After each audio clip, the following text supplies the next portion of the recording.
Video này chỉ kích thích mọi người suy nghĩ và tự trả lời. Speculation and plausible deniability. Có phải vì sợ Trung Quốc vượt mặt nên Hoa Kỳ đã bày muôn nghìn mưu hàng kế bẩn như là hồ sơ Epstein, Covid-19, chip AI, bắt công chúa Huawei? Xin mời xem video. All right, today we're doing something a little different.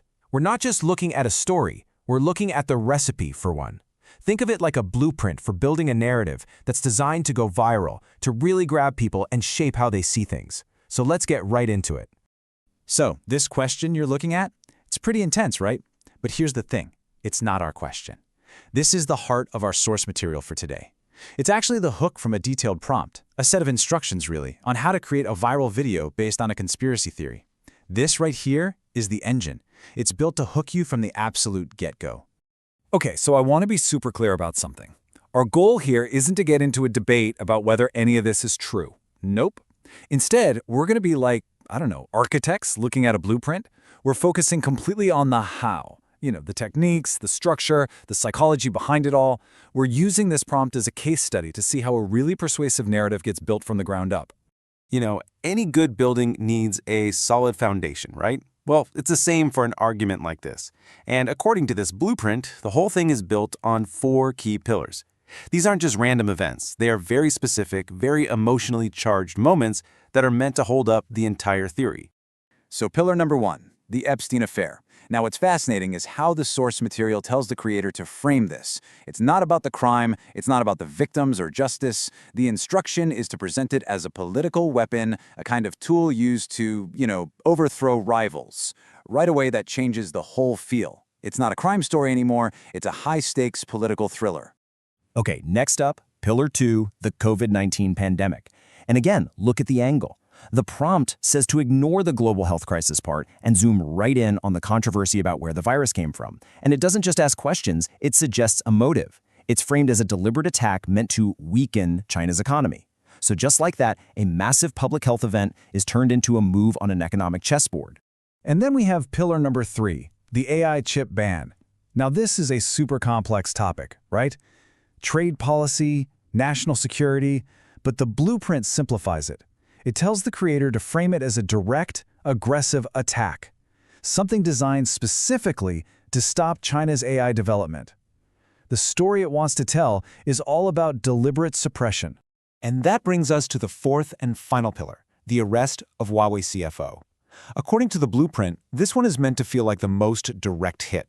It's framed as a really personal, calculated strike against a huge tech giant. The idea is to make it a symbol for a much bigger attack on China's overall ambitions.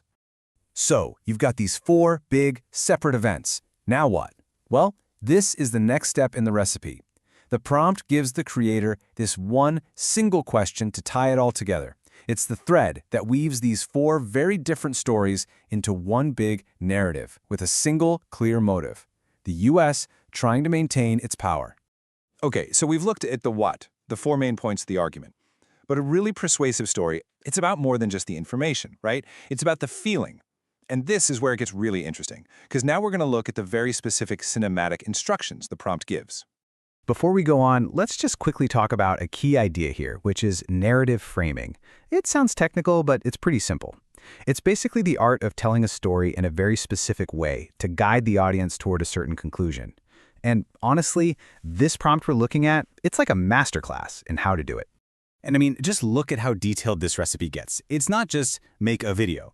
It says the style has to be like an investigative documentary. The music? Tense, thriller style. The voice? A low, persuasive male tone. Even the text on the screen isn't supposed to state facts, but ask these leading, suggestive questions. Literally every single element is chosen to build this mood of suspense, suspicion, and like you're uncovering a hidden truth. All right, so now let's talk structure, because a really powerful story isn't just a jumble of ideas, it's an engineered journey, right? It takes you from point A to point B, and this prompt lays out a super clear beginning, middle, and end, all of it designed to lead you, the viewer, down a very specific path. And here it is. This is that journey. The source itself calls it a persuasion funnel. Think about it. You start wide with that big provocative question to hook you in. Then it narrows, focusing on those 4 pillars of so-called evidence. Then it gives you that one connecting theory to make it all make sense. But then, and this is the genius part, it opens back up at the end and hands the final decision over to you. And that last step is so important. The story doesn't end with a period. It doesn't say, here's the truth. It ends with a question mark, aimed right at you. What do you think?